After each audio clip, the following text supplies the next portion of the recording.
kasih Tuhan, selamat pagi. Kita bersyukur kalau pada pagi hari ini kita masih diberi kesempatan oleh Tuhan untuk bersama-sama mengikuti ibadah pagi. Sebelum ibadah dimulai, kita akan mengambil saat teduh.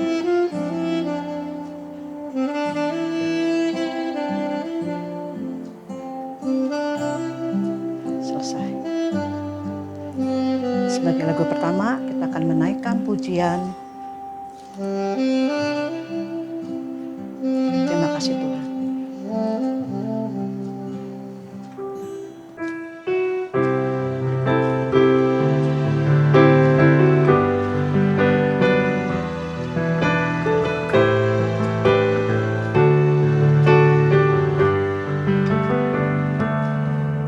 Terima kasih Tuhan untuk kasih setiamu yang ku alami dalam hidupku.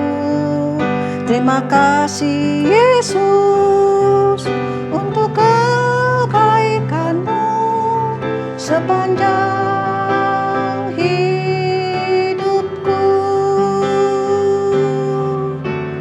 Terima kasih Yesusku buat anugerah yang kau beri, sebab hari ini Tuhan adakan syukur bagimu. Syukur bagimu. Syukur bagimu. Mari kita berdoa. Bapa yang bertahta di dalam surga, pada pagi hari ini kami datang ke hadirat-Mu. Kami memohon ampun kepadamu ya Bapa, untuk pelanggaran yang telah kami perbuat, baik terhadap Engkau maupun terhadap sesama.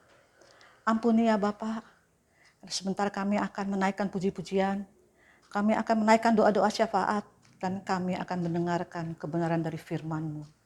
Pimpinlah doa pagi ini Bapa, mulai dari awal sampai dengan akhir, karena kami percaya Engkau ada dan hadir di tengah-tengah kami. Inilah doa kami Bapa, hanya di dalam nama Tuhan kami Yesus kami sudah berdoa. Amin. Ya, sebelum kita menaikkan doa-doa syafaat kita akan menaikkan kembali sebuah lagu, Yesus Kau Sungguh Baik.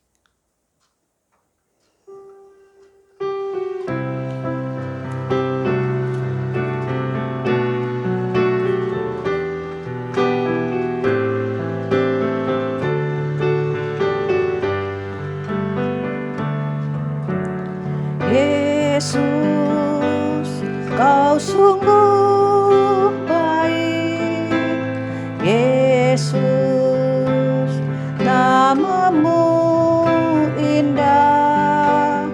Yesus, ku cinta Kau selalu. Ku tinggikan, ku agungkan selamanya. Yesus, ini doaku. Yesus, ini pujianku. Yesus, ku sujud di kakimu. Doa pujian di hadapan tahtamu. Ku mau memujimu, ku selalu pujimu. Ku mau menyembahmu, ku selalu sembahmu. Kau yang layak terima semua pujian, kemuliaan hanya bagi Tuhan. Ku mau memujimu, ku selalu pujimu. Ku mau menyembahmu, ku selalu sembahmu. Kau yang layak terima semua pujian.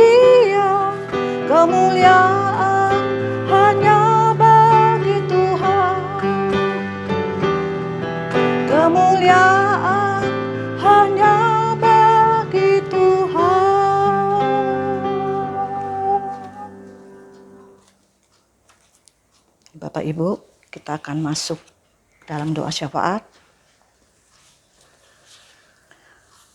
Pertama-tama kita akan doakan untuk jemaat kita, baik yang ada di gereja pusat maupun yang ada di pos. Kita akan doakan untuk kesehatannya. Mari kita berdoa. Bapak yang bertata dalam surga, kami mohon belas kasih-Mu ya Bapak, untuk memulihkan saudara seiman kami, baik yang ada di gereja pusat maupun yang ada di pos. Urapi mereka ya Bapak, untuk mereka yang bergumul dengan sakit penyakit, kiranya Kau akan pulihkan, Kau akan sembuhkan. Ataupun bagi mereka yang sedang dalam masa penyembuhan, pulihkan Bapak. Kasihanilah mereka dan berikanlah mereka kekuatan agar mereka dapat melaluinya dengan penuh semangat. Inilah doa kami Bapak. Hanya di dalam nama Tuhan kami Yesus kami sudah berdoa. Amin. Untuk yang kedua, kita akan berdoa untuk mereka yang mempunyai pergumulan dengan masalah ekonomi di masa-masa yang sulit seperti sekarang ini. Bapak, kami menyerahkan untuk kami semua, di mana kami berada di masa-masa sulit seperti sekarang ini. Tolong Bapak, berikan jalan keluarnya untuk setiap pergumulan anak-anak-Mu. Karena kami percaya ya Bapak, Engkau ada dan hadir di tengah-tengah kami, dan Kau pun yang akan memberikan jalan keluarnya. Inilah doa kami Bapak, hanya di dalam nama Tuhan kami Yesus kami sudah berdoa. Amin. Kita juga akan berdoa untuk vaksin-vaksin yang sedang dijalankan oleh pemerintah. Biarlah semua vaksin itu akan tepat mengenai sasaran. Mari kita berdoa. Bapak, kami mau berdoa untuk vaksin-vaksin yang sedang dijalankan oleh pemerintah. Biarlah Bapak, semua vaksin ini akan tepat mengenai sasaran. Dan untuk pelaksanaan yang agak tersendat di lapangan, biarlah Kau sendiri yang akan memberikan jalan keluarnya. Biarlah semuanya dapat berjalan sesuai rencana ya Bapak, agar wabah corona ini dapat berkurang. Kendala apapun yang terjadi, kami percaya Kau akan turun tangan. Kami berdoa juga untuk para dokter dan para suster yang berada di garda depan. Kiranya Kau akan senantiasa melindungi mereka. Kau berikan imun yang kuat kepada mereka, agar mereka tidak menularkannya ketika mereka harus kembali pulang ke rumah. Lindungilah dan berkati mereka ya Bapak. Inilah doa kami Bapak, hanya di dalam nama Tuhan kami Yesus kami sudah berdoa. Dan kita juga akan berdoa untuk orang-orang yang telah kena PHK, agar Tuhan pun dapat memberikan jalannya untuk mereka pun masih dapat menyambung hidup mereka. Kita berdoa. Bapak, kami juga menyerahkan untuk orang-orang yang terkena PHK, di mana kita tahu keadaan di negara ini. Kiranya Kau akan campur tangan ya Bapak, Kau berikan jalan keluarnya, agar mereka pun dapat mengais rezeki mereka, untuk mereka dapat bawa pulang untuk keluarga mereka. Untuk mereka pun tidak putus asa ya Bapak. Kau akan melindungi mereka dan akan memberikan berkat kepada mereka. Kami doakan untuk pergumulan mereka hanya ke dalam tangan-Mu saja. Terima kasih Bapak, hanya di dalam nama Tuhan Yesus kami sudah berdoa. Dan untuk yang terakhir kita akan berdoa untuk sekolah online yang diadakan untuk para mahasiswa ataupun para murid sekolah. Kiranya mereka akan tetap semangat untuk mengikuti ibadah online. Bapak, kami mau menyerahkan untuk mereka yang mengikuti ibadah online, untuk para mahasiswa-mahasiswi, untuk para murid-murid SMU, SMP maupun SD. Kau berikan semangat kepada mereka ya Bapak, untuk mereka dapat mengikutinya, dan Kau cukupkan pula dananya untuk mereka. yang mungkin terbebani karena harus menyiapkan pulsa. Kiranya Kau akan berikan jalan keluarnya dan mereka akan tetap penuh semangat untuk mengikuti kebijakan daripada negara ini. Tolong ya Bapak, pulihkanlah keadaan ini. Kami serahkan mereka semua ke dalam tangan-Mu. Inilah doa-doa kami ya Bapak. Kami percaya Engkau telah mendengarkannya dan Engkau pun akan mengabulkannya sesuai waktunya. Amin. Ya, sebelum masuk ke dalam firman Tuhan, kita akan menaikkan kembali sebuah pujian. Nomor 222.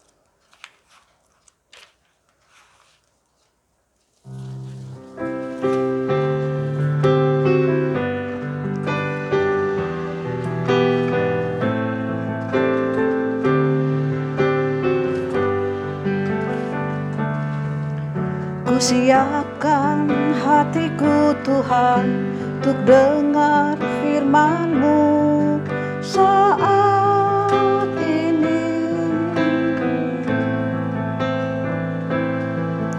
Ku sujud menyembah-Mu Tuhan dalam hadirat-Mu saat ini.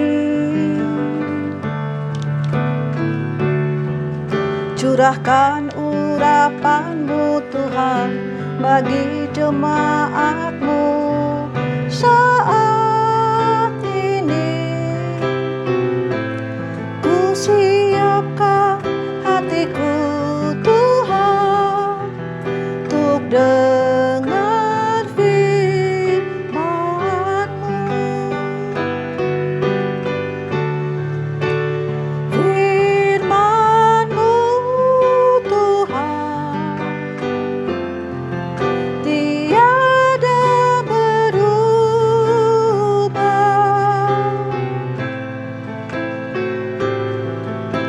Dahulu, sekarang, selama-lamanya tiada berubah.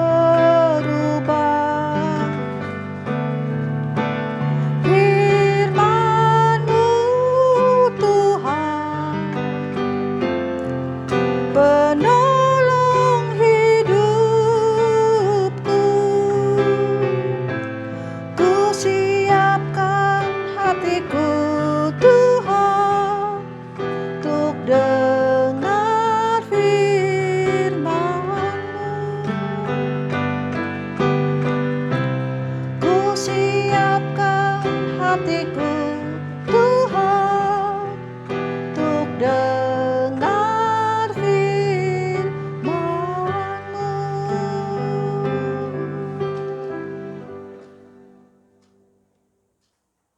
Sebelum kita mendengarkan firman Tuhan pada pagi hari ini, mari kita akan berdoa.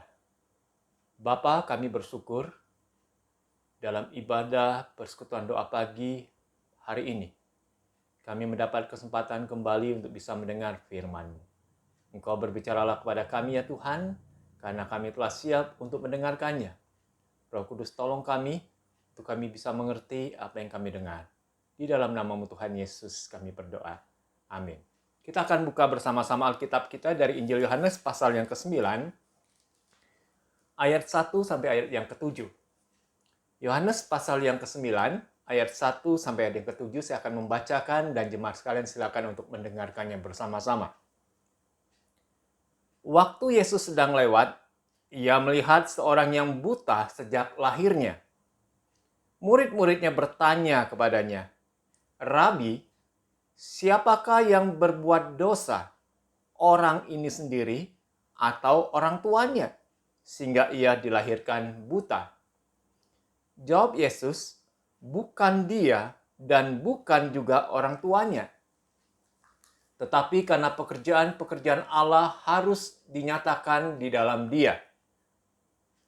Kita harus mengerjakan pekerjaan Dia yang mengutus aku selama masih siang. Akan datang malam, di mana tidak ada seorang pun yang dapat bekerja. Selama aku di dalam dunia, akulah terang dunia. Setelah ia mengatakan semuanya itu, ia meludah ke tanah dan mengaduk ludahnya itu dengan tanah, lalu mengoleskannya pada mata orang buta tadi, dan berkata kepadanya, "Pergilah, basuhlah dirimu dalam kolam Siloam." Siloam artinya yang diutus. Maka pergilah orang itu, ia membasuh dirinya, lalu kembali dengan matanya sudah melek. Hari ini kita mau belajar kembali sebuah nats yang menceritakan tentang seorang yang buta sejak lahir. Kebutaan bagi seseorang ini merupakan sebuah pergumulan yang berat. Suatu pukulan yang sangat berat sebetulnya. Baik bagi dirinya sendiri ataupun bagi kedua orang tuanya. Ketika kita bicara tentang pergumulan dalam hidup, setiap orang pasti pernah mengalami. Pergumulan baik yang kelihatannya ringan ataupun pergumulan yang sangat berat yang membuat kita sudah tidak lagi mampu untuk menanggungnya. Ketika kita sedang mengalami pergumulan itu, apa yang menjadi fokus kita? Apakah kepada pergumulan itu sendiri atau kita memfokuskan tentang apa sebetulnya tujuan dari pergumulan yang Tuhan izinkan terjadi dalam hidup kita? Dari nats yang kita baca tadi, kita melihat sebuah kisah yang menceritakan tentang seorang yang buta sejak lahir. Ini menjadi pergumulan yang sangat berat bagi dia. Jadi ketika Tuhan Yesus bersama dengan murid-muridnya datang ke tempat di mana orang buta itu berada. Kemudian dikatakan murid-murid melihat keadaan orang buta ini. Dan dia bertanya kepada Yesus. Dia tanya, "Rabi, siapakah yang berbuat dosa, orang ini sendiri atau orang tuanya, sehingga dia dilahirkan buta?" Jadi ketika kita membaca apa yang dicatat di dalam Alkitab, bagaimana para murid memandang pergumulan yang sedang dihadapi orang buta sejak lahir ini sebagai akibat dari dosa. Dosa karena yang dilakukan oleh orang buta itu sendiri ataupun oleh orang tuanya. Dan inilah seringkali dalam kehidupan kita ada orang-orang yang seringkali menghubungkan pergumulan yang dihadapi itu dengan dosa. Kita bisa bayangkan bagaimana perasaan hati orang sedang bergumul itu kalau ada orang lain mengatakan apa yang dia sedang alami karena dosanya. Sakit sebetulnya. Segala sesuatu dihubungkan dengan dosa. Maka dia mengalami pergumulan berat itu. Apa demikian? Dan seringkali ketika kita mengalami pergumulan yang berat, kita dengan mudahnya untuk mencari kambing hitam. Siapa orang yang menjadi penyebab sehingga saya harus mengalami pergumulan berat seperti ini? Lalu kita menyalahkan orang itu. Seolah-olah kita menganggap diri kita ini benar, diri kita ini suci, dan orang lain yang melakukan kesalahan yang membuat dosa dan kejahatan sehingga saya harus menanggung mengalami pergumulan itu. Apakah hal itu dibenarkan? Kalau kita membaca di dalam kisah yang ditulis di dalam Alkitab ini, ketika para murid bertanya kepada Yesus tentang keadaan orang buta ini, karena dosa dia sendiri atau karena dosa kedua orang tuanya, Yesus memberikan jawaban yang sungguh luar biasa. Yesus katakan, kalau kita membaca di dalam ayat yang ketiga, jawab Yesus, bukan dia dan bukan juga orang tuanya. Tetapi karena pekerjaan-pekerjaan Allah harus dinyatakan di dalam dia. Jadi bagi Yesus ketika kita mengalami pergumulan, janganlah kita berfokus pergumulan itu selalu dihubungkan dengan dosa. Selalu dihubungkan dengan kambing hitam. Tapi biarlah kita memandang setiap pergumulan itu dengan pandangan yang benar. Bahwa pergumulan itu diizinkan untuk kita alami dalam hidup. Untuk apa? Untuk Tuhan menyatakan kebesarannya melalui diri kita yang sedang bergumul itu. Bagi saya ini suatu hal yang sangat luar biasa. Enggak semua orang bisa memandang pergumulan itu dengan pandangan demikian. Kita seringkali ketika mengalami pergumulan dalam hidup, pikiran kita begitu sempit dalam kita menilai sesuatu. Kita lebih condong untuk menyalahkan orang lain, menyalahkan keadaan di sekitar kita, sehingga kita mengalami pergumulan itu. Tapi yang Tuhan inginkan adalah ketika kita diizinkan oleh Tuhan untuk mengalami pergumulan dalam hidup, kita harus memandang pergumulan itu dengan benar, bahwa Tuhan izinkan memberikan pergumulan itu. Karena melalui diri kita, Tuhan ingin menyatakan karyanya lewat kehidupan kita. Kalau demikian, kita harus memandang pergumulan dengan cara demikian. Lalu bagaimana cara kita untuk menghadapi pergumulan yang sedang kita hadapi? Yang pertama kita harus ingat, ketika kita mengalami pergumulan itu, jangan engkau dengan mudahnya untuk menyalahkan seseorang. Menyalahkan diri ataupun menyalahkan orang lain di sekitar kita. Itu nggak akan menyelesaikan pergumulan yang kita hadapi. Menambah pergumulan itu, iya. Jadi ketika kita mengalami pergumulan itu, kita kembali menenangkan hati. Kita merefleksikan akan perjalanan hidup yang kita sudah jalani. Dan hal kedua kita harus ingat, ketika kita diizinkan mengalami pergumulan itu, kita harusnya bersyukur kepada Tuhan. Tuhan, aku bersyukur Engkau izinkan aku mengalami pergumulan saat ini. Karena Tuhan mau memakai diriku yang sedang bergumul ini untuk menyatakan karya kebesaran Tuhan. Karena melalui itu semua, aku bisa melihat bahwa Allah di dalam Yesus Kristus, Allah yang berkuasa, yang sanggup untuk melakukan perkara besar. Sehingga nanti kalau kita kembali melihat dalam pembacaan tadi, ketika Tuhan Yesus menyatakan bahwa orang ini dilahirkan buta bukan karena dosa diri dia ataupun karena dosa orang tuanya, tetapi justru melalui orang ini pekerjaan Allah mau dinyatakan. Apakah betul demikian? Kalau kita membaca kisah selanjutnya, dikatakan ketika Yesus berada di tempat orang buta itu, dikatakan dia mengaduk ludahnya dengan tanah, lalu mengoleskan di mata orang buta itu, dan dia menyuruh orang buta itu untuk pergi membasuh diri di kolam Siloam. Hebat ya. Cara Yesus menyembuhkan orang buta ini dengan cara yang nggak terpikirkan. Dia hanya mengoleskan tanah yang sudah dicampur dengan ludahnya dan dia menyuruh orang buta ini pergi untuk membasuh diri di kolam Siloam. Terus apa yang terjadi dengan orang buta ini? Firman Tuhan mencatat di dalam ayat yang ke-7. Ketika dia sudah membasuh diri di kolam Siloam, dia kembali lagi dengan mata yang sudah melek. Sudah disembuhkan oleh Yesus. Dan kalau kita membaca akibat dari kesembuhan dari orang buta ini, menimbulkan sebuah kegemparan untuk orang-orang yang ada di tempat itu. Dan kalau kita membaca bagaimana kuasa Tuhan itu dinyatakan di hadapan orang banyak yang menimbulkan kekaguman itu. Dan biarlah apa yang kita dengar hari ini melalui kisah yang dicatat di dalam Alkitab, ini juga boleh kita alami dalam hidup kita.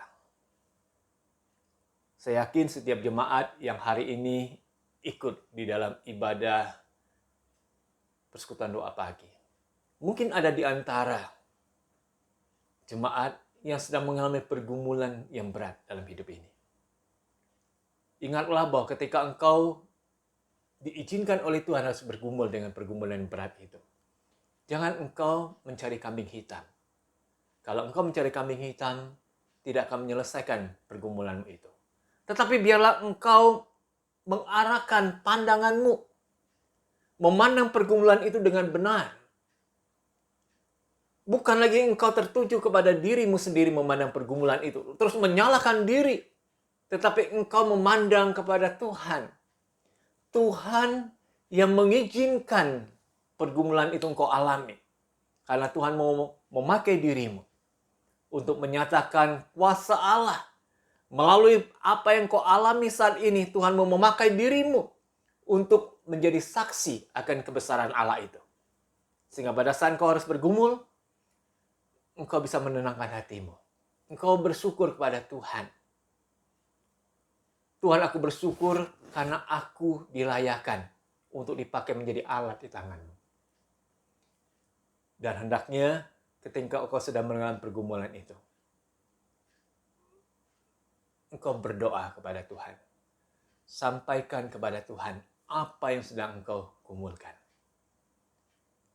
Dan di dalam doamu engkau katakan, Tuhan, kalau engkau izinkan aku untuk bergumul untuk persoalan masalah ini, kuatkan aku Tuhan, dan aku mau menyerahkan diriku ke dalam kuasa-Mu yang akan memberikan jalan keluar, yang akan memberikan pertolongan, sehingga melalui apa yang akan aku alami nanti, ketika pergumulan itu aku bisa mendapatkan solusi. Nama Tuhan sajalah dimuliakan melalui kehidupanku. Wah, sungguh luar biasa. Jadi ketika kita sudah berdoa menyerahkan kepada Tuhan, kita harus yakin, percaya, dan kita dengan sabar menantikan pertolongan Tuhan buat kehidupan kita. Begitu banyak kisah-kisah di dalam Alkitab ataupun kesaksian dari orang-orang yang percaya kepada Kristus yang begitu menguatkan kita.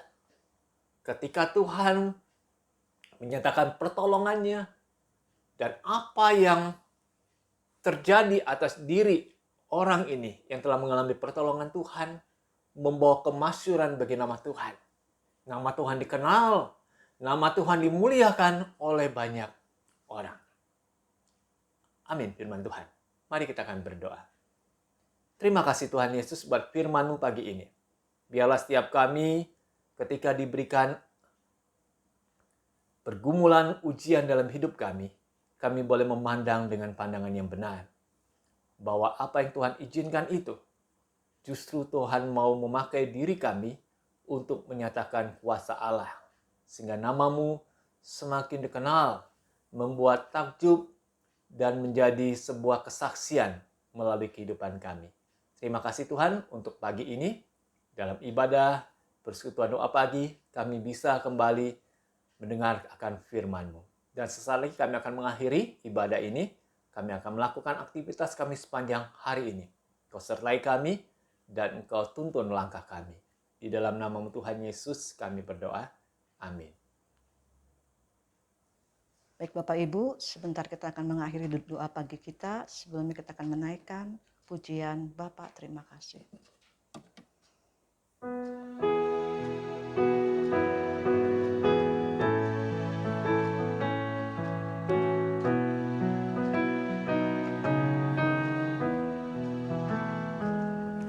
Bapa terima kasih. Bapa terima kasih. Bapa